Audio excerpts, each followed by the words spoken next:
मैं आपको शुगर, ज़ियाबित्स की वजूहात, एहतियाती तदाबीर और मरीज के लिए हिदायत तफसील से बता देती हूँ। शुगर की बीमारी की वजूहात।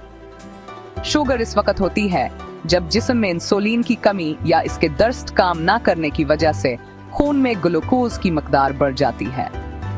इसकी बुनियादी वजूहात दर्ज झील हैं। अर्नट, वरासत जेनेटिक्स, खानदान में ज़ियाबित्स की हिस्ट्री होना। डू, मोटापा और गैर मुतवाजन खुराक, ज्यादा चिकनाई और मीठे खाने खाना। सी, वर्जिश की कमी, जिस्मानी सरगर्मी ना होना। सौ, तनाव और जहनी दबाव, मुसलसल टेंशन लेना। फाइस, उम्र का बढ़ना, खासतौर पर चीटी साल के बाद खतरा ज्यादा बढ़ जाता है। 6, ब्लड प्रेशर और कोलेस्ट्रोल ज्यादा होना ज़ियाबित्स के इम्कानात को बढ़ाता है। एहतियाती तदाबीर। अगर कोई शख्स ज़ियाबित्स का मरीज है या खतरे में है तो इसे ये इकदामात जरूर करने चाहिए। खुराक का ख्याल रखें। ज्यादा मीठे, कोल्ड ड्रिंक्स और जंक फूड से परहेज। सब्जियां, दालें, सलाद और कम चिकनाई वाली ग़िज़ा इस्तेमाल करें। आटा बगैर छाना इस्तेमाल करें। वर्जिश।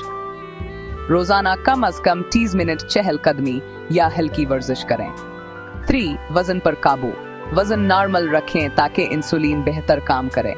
4, तंबाकू नोशी और अल्कोहल से परहेज। 5, ब्लड शुगर की बाकायदा जांच, फास्टिंग, रैंडम और HbA1c टेस्ट करवाते रहें। मरीज के लिए हिदायत डॉक्टर के मशवरे के मुताबिक दवाई या इंसुलिन वक्त पर इस्तेमाल करें। खाने का वक्त मकर रखें। नाश्ते लाजमी करें। रात को देर से खाने और भारी खानों से गुरेज करें। पाँव का खास ख्याल रखें क्योंकि शुगर में जख्म देर से ठीक होते हैं। नींद पूरी करें और जहनी सुकून की कोशिश करें। पानी ज्यादा पिएं ताकि जिस्म में टॉक्सिन